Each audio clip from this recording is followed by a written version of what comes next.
Tu t'entraînes dur en calisthénie, tu fais tes séances depuis plusieurs semaines, voire plusieurs mois maintenant, mais tu as l'impression de stagner. Et ben ça tombe bien parce que dans cette vidéo, on va voir 4 erreurs que je retrouve fréquemment chez mes élèves et chez les pratiquants que je côtoie et qui peuvent freiner votre progression. C'est des erreurs que j'ai moi-même fait par le passé, donc si tu te reconnais dedans, c'est complètement normal.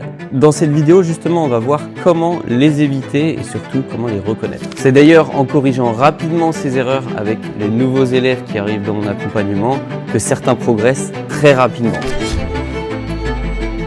La première erreur que je vois très régulièrement, c'est le fait d'être trop perfectionniste. Être perfectionniste, c'est bien parce que vous allez vous attarder sur la technique des mouvements, vous allez essayer de les comprendre dans leur ensemble. Le souci, c'est que à trop vouloir chercher la perfection, souvent, vous ne mettez pas assez d'intensité dans vos entraînements parce que oui, la première fois que vous allez débloquer une variation sur une figure, que vous allez débloquer votre première figure, que vous allez effectuer votre première handstand push-up, vos premiers handstands, ils seront sûrement moches avec une mauvaise forme, mais ça, vous devez l'accepter, ça fait partie du processus. Si vous êtes trop attaché à la perfection, vous n'irez jamais à l'échec dans vos entraînements et donc fatalement, vous réduirez vos progrès. Le truc qu'il faut comprendre, c'est que oui, les figures ont un aspect technique extrêmement élevé.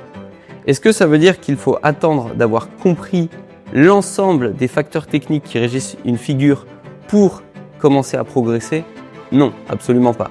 La plupart des athlètes progressent sans même avoir connaissance de certains aspects techniques sur la figure. Et ça sera sûrement votre cas. Et au fur et à mesure de votre progression, vous allez découvrir certains aspects techniques.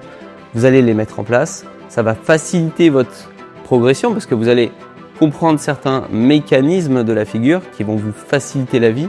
Mais parfois, pour comprendre ces mécanismes, ça peut vous prendre des mois, voire des années.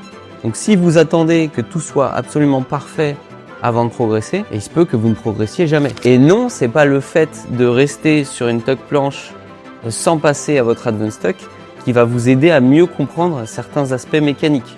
Ça ne fonctionne pas comme ça. Donc, continuez d'avancer, même si l'aspect visuel de votre figure ne ressemble pas à ce à quoi vous avez envie qu'il ressemble. Concentrez-vous sur l'entraînement et essayez en parallèle, bien sûr, d'améliorer votre technique. Et le jour où vous comprendrez certains aspects techniques, vous les mettrez en place et là, à ce moment-là, vous aurez un level up. Mais vous aurez déjà construit une base de force en avançant en parallèle. Ça a été totalement mon cas en planche, par exemple, puisque j'ai mis à peu près 2 ans à comprendre les fondamentaux de la planche, comment fonctionnait la hauteur, notamment avec le grip. Et heureusement que durant ces 2 ans, j'ai rajouté de l'intensité et j'ai continué de faire ma surcharge progressive malgré le fait que la forme sur le mouvement que j'avais n'était pas parfaite parce que ça m'a permis de construire de la force. Et le jour où j'ai compris le grip et donc cet aspect technique, j'ai pu mieux utiliser la force que j'avais déjà acquise et donc améliorer directement la forme de ma planche. Ce que je vois fréquemment chez les personnes qui stagnent, c'est tout simplement le fait de s'éparpiller dans leurs entraînements et de littéralement tout faire sauf se concentrer sur ce qui leur apporte réellement du résultat.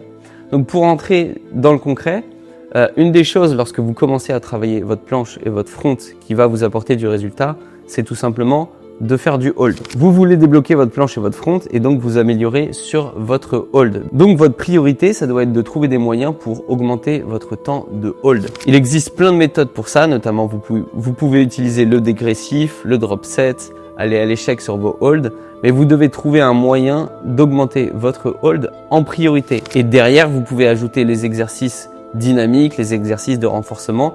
Mais il faut bien comprendre que ce qui vous intéresse, c'est de progresser sur votre hold. Donc, vous devez trouver des moyens pour que votre corps s'adapte sur du hold. Ici, ce qu'on va chercher à faire, c'est appliquer la loi de Pareto, 80-20. Qu'est-ce qui va vous donner la majorité de vos résultats? C'est de travailler sur du hold. Parce que le nombre de pratiquants que je vois qui arrivent et qui me disent « Voilà, je veux progresser en front lever, mais je fais un peu de hold, puis je fais derrière des tuck pull-up, puis un peu d'élastique négatif, puis je fais des tractions, puis je fais du tirage vertical à la machine, et enfin, je vais courir un peu et marcher sur le tapis. » Ça peut pas fonctionner. Vous avez trop d'efforts différents et l'angle de travail sur lequel vous voulez progresser, finalement, il est tellement en conflit avec le reste des efforts que vous pouvez pas progresser dessus. Donc concrètement, si tu ne progresses pas alors que tu viens de débuter les figures, c'est pas normal.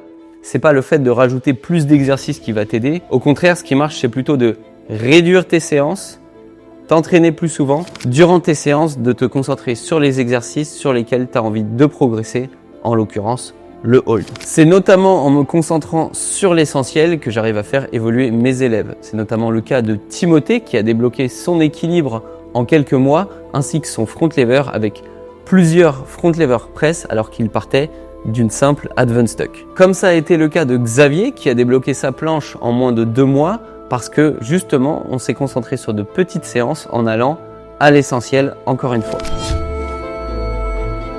La troisième erreur que je retrouve fréquemment, c'est tout simplement la personne qui va mettre trop d'intensité dans ses séances. Je m'explique.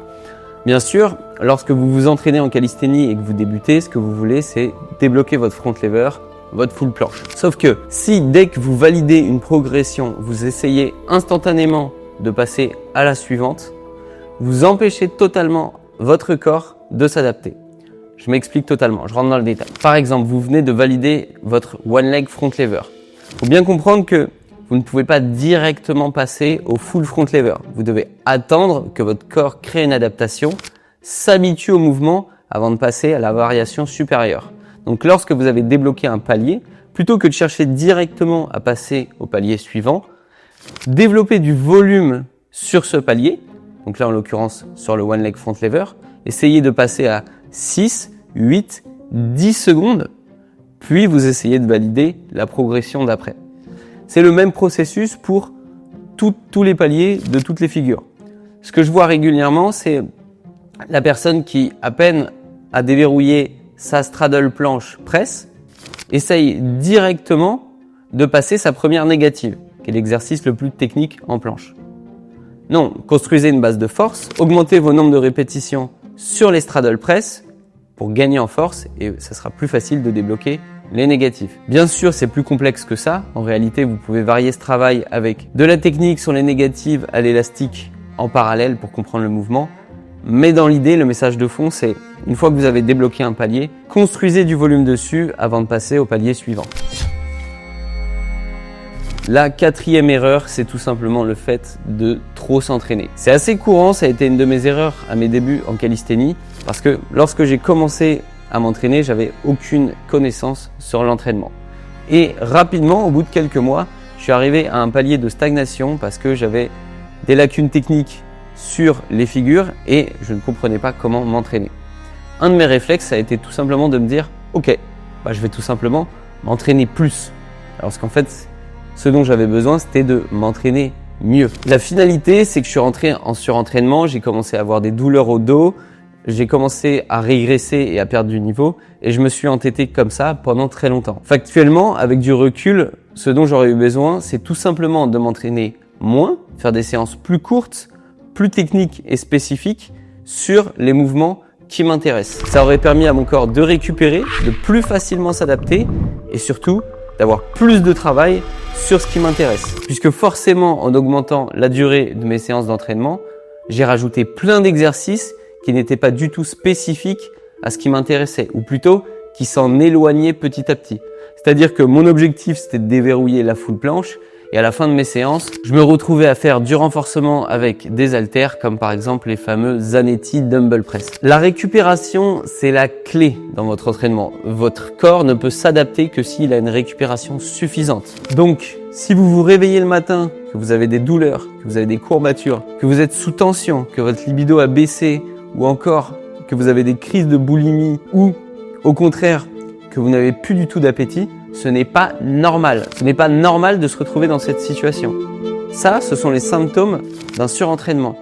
Donc, prenez une période de repos, diminuez vos entraînements, concentrez-vous sur l'essentiel et écoutez votre corps. Laissez-lui le temps de récupérer et vous progresserez de nouveau. Donc voilà, je t'ai donné les 4 erreurs que j'ai repérées chez la plupart des pratiquants qui stagnent en calisthénie. Corrige-les petit à petit et tu vas voir ta progression va littéralement exploser. Si tu veux aller plus loin dans l'entraînement et comprendre comment je structure moi-même mes séances et celles de mes élèves, tu peux cliquer sur le premier lien dans la description. Ça va t'amener sur une vidéo qui te présente ma méthode d'entraînement et comment elle fonctionne exactement. Je te laisse cliquer sur le premier lien dans la description. Et si tu as aimé la vidéo et que tu as envie de soutenir ce que je fais, n'hésite pas à t'abonner, à liker bien sûr et à la partager autour de toi. Tchuss!